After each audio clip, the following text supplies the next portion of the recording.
Nós iremos, meus queridos irmãos, assim como já oramos ao Senhor, trabalhar esse tema à luz de 1 Timóteo capítulo 4.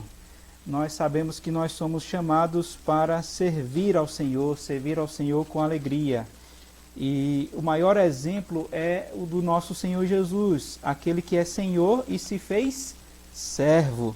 Então, o Senhor que se fez servo é o nosso referencial. Por isso, vamos abrir a palavra do Senhor na primeira epístola de Paulo a Timóteo, capítulo 4, onde nós iremos trabalhar desta feita somente o versículo 6, a primeira parte. 1 Timóteo 4, versículo 6.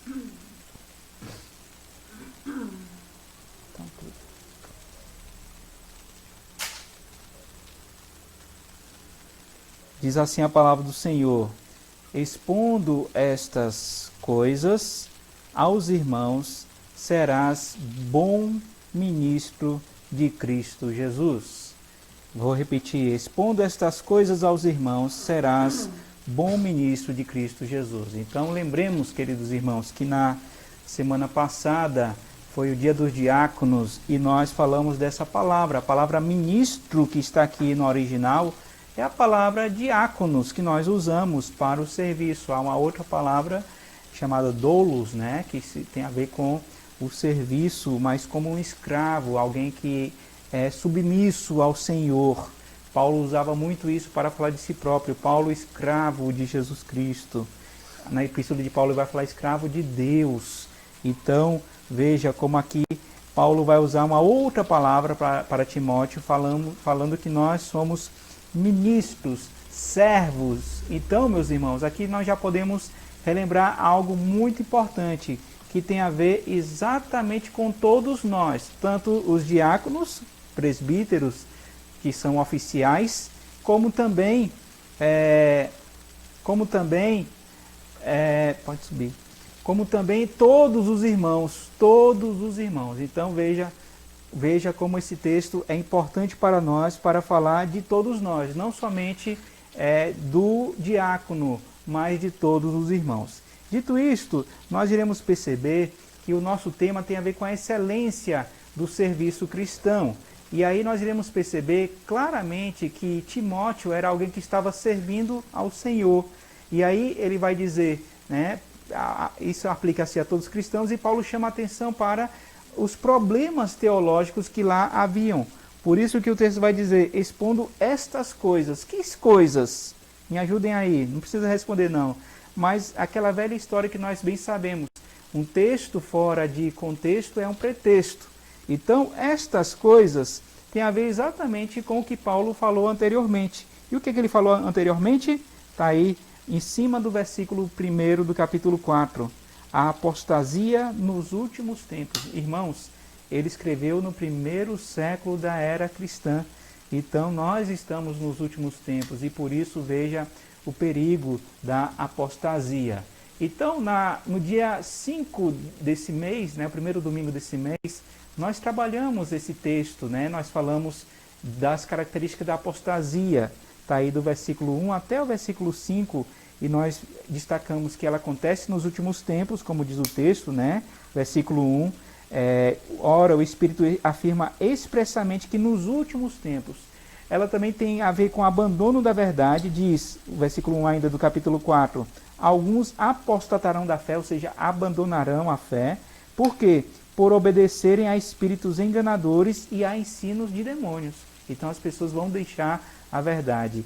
E eles vão exigir coisas que não estão nas Escrituras. Veja aí no versículo 3, proíbem o casamento, né, e exigem abstinência de alimentos. O texto vai dizer, versículo 4 e 5, que tudo que Deus criou é bom. Então, que coisas são estas? São exatamente a apostasia e esse problema que nós já falamos. Não iremos repetir. Nós queremos no futuro colocar essas pregações no YouTube. Aí, caso alguém tenha alguma dúvida, pode rever lá no YouTube da nossa igreja. E o que Deus tem a nos falar nessa noite, né? Nós podemos perceber, antes de destacar os pontos, que Timóteo deveria ser excelente. Por isso que nós estamos falando que devemos buscar excelência no serviço cristão. E também ele seria um ótimo servo do Senhor, um bom ministro, né?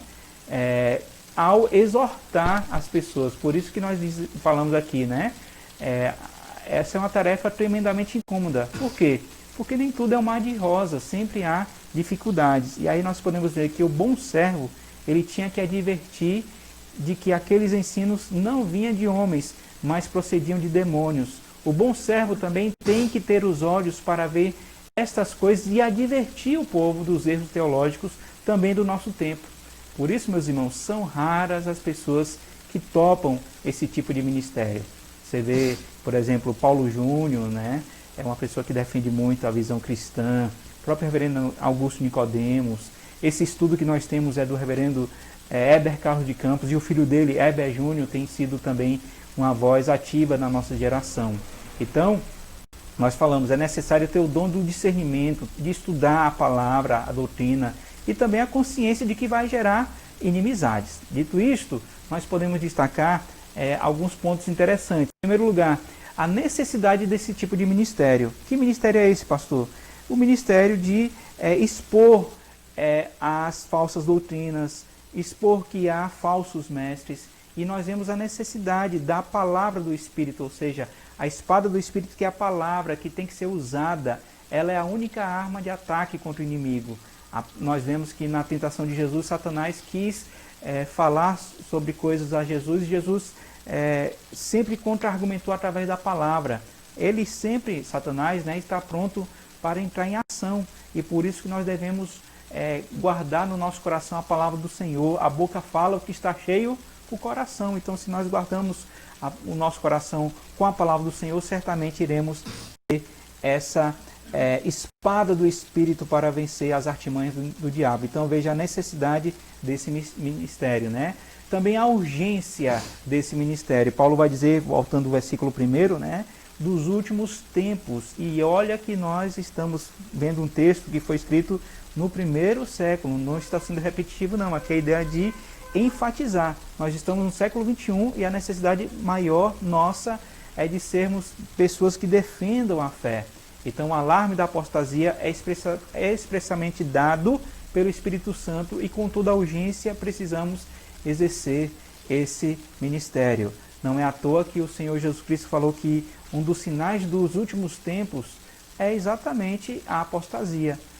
A epidemia também mas a apostasia é um sinal de que Jesus Cristo já está perto de voltar. E por último, terminando aqui o nosso estudo, a responsabilidade desse ministério. Deus quer levantar você, a mim, né, cada um de nós como atalaias. Lembra do texto de Ezequiel? Nós lemos o Ezequiel 33, mas lá no capítulo 3 já há essa exortação para estarmos atentos, para realmente defender a fé. Portanto, meus irmãos, concluindo, o bom ministro, ou seja, o bom servo, a boa serva de Deus, é aquela pessoa, aquela mulher que denuncia as falsas doutrinas. O bom servo de Deus é aquele homem, aquele varão que denuncia os falsos mestres no meio do povo de Deus, fazendo isso como?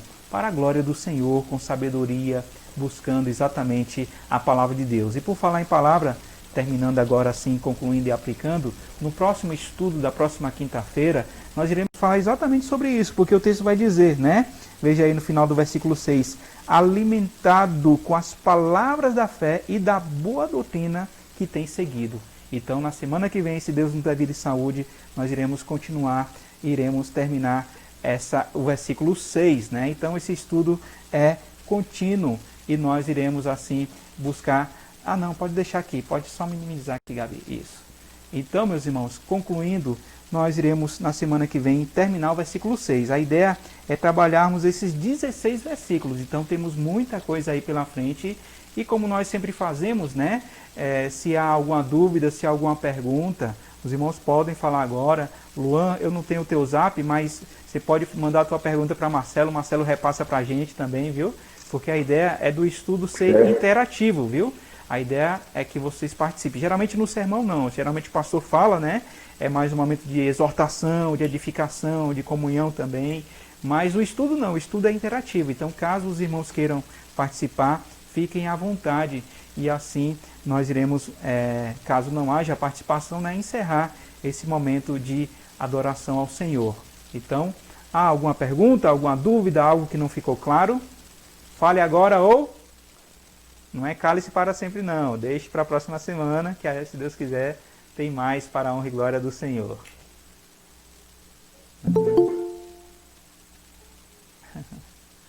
Então nós iremos orar ao Senhor.